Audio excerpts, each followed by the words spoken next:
আজি মই তোমালোকক আহৰ পৰা কাপোৰলৈ পাঠটো আলোচনা কৰিবলৈ ওলাইছো। আহৰ পৰা কাপোৰলৈ ইয়াত আহ শব্দটোৰ বিষয়ে আমি জানি লওঁ। আহ মানে হৈছে সূতা এডাল টানি দিলে পাতল পাতল গুণলৈ বিভক্ত হয়, এই গুণবোৰক আহ বোলে। এতিয়া মই এই গুলিটোৰ পৰা সূতাডাল টানি দিওঁতে সূতাডালৰ আগ অংশ বিভিন্ন অংশলৈ বিভক্ত হৈছে, এই প্ৰত্যেককে আহ বোলে। এতিয়া আহোঁ, আহ আকৌ দুই প্ৰকাৰৰ, প্ৰাকৃতিক আহ আৰু সাংশ্লেষিক আহ।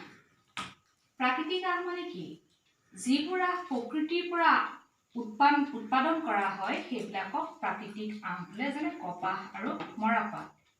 এই প্ৰাকৃতিক আহক আকৌ দুটা ভাগত ভাগ কৰিছে, উদ্ভিদ আৰু প্ৰাণী। মানে উদ্ভিদৰ পৰা পোৱা আহবিলাক হৈছে কপাহ আৰু মৰাপাট, প্ৰাণীৰ পৰা পোৱা আহ হৈছে ঊণ আৰু পাট। তাৰপিছত সাংশ্লেষিক আহ। কৃত্ৰিমভাৱে ৰাসায়নিক দ্ৰব্যৰ পৰা আহৰণ কৰা আহক সাংশ্লেষিক আহ বুলি কোৱা হয়। এইবিলাক আহ কল কাৰখানাত উৎপাদন কৰা হয়। সাংশ্লেষিক আহ যেনে নাইলন আৰু পলিষ্টাৰ। এতিয়া নাইলন আহৰ পৰা বনোৱা কাপোৰ হৈছে, আমি পিন্ধা মোজাবিলাক হৈছে নাইলনৰ। ঠিক সেইদৰে পলিষ্টাৰ, তোমালোকে স্কুলত পিন্ধি অহা চাৰ্টবিলাক হৈছে পলিষ্টাৰ।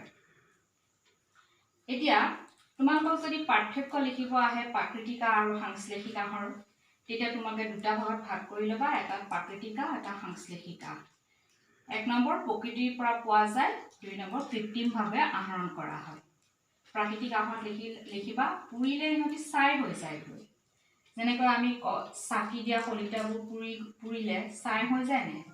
ঠিক এটা সাংশ্লেষিক আহ পুৰিলে টোপাল বা গোটা হৈ পৰে। এইবোৰ যদি আমি মোজা এযোৰ পুৰি দিওঁ, সি এটা গোটা লাৰু এটা নিচিনা হৈ পৰে, বা যদি এটা পলিষ্টাৰ কাপোৰ আমি পুৰো টুপ টুপকে পৰে।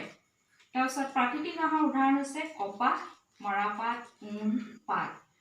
আৰু সাংশ্লেষিক আহৰ উদাহৰণ হৈছে পলিষ্টাৰ আৰু নাইলন। এইখিনি পঢ়াৰ পিছত তোমালোকক দিছে সূতা কটা। আহবিলাক একেলগ কৰি পিনে সূতা তৈয়াৰ কৰা হয়। আহৰ পৰা সূতা তৈয়াৰ কৰা পদ্ধতিটোক সূতা কটা বোলে। আমি সূতা ক'ত কাটো? যঁতৰত সূতা কটা হয়। তোমালোকে যঁতৰ প্ৰায়বিলাক ছাত্ৰ ছাত্ৰীয়ে দেখিছা যঁতৰত সূতা কটা হয়। তাৰপিছত সূতাৰ পৰা কাপোৰলৈ, এই যে সূতা আমি পালো, এই সূতাৰ পৰা কেনেকৈ কাপোৰ পোৱা হয়? দুটা ভাগত পাব পাৰি, বয়ন বা গুঠা।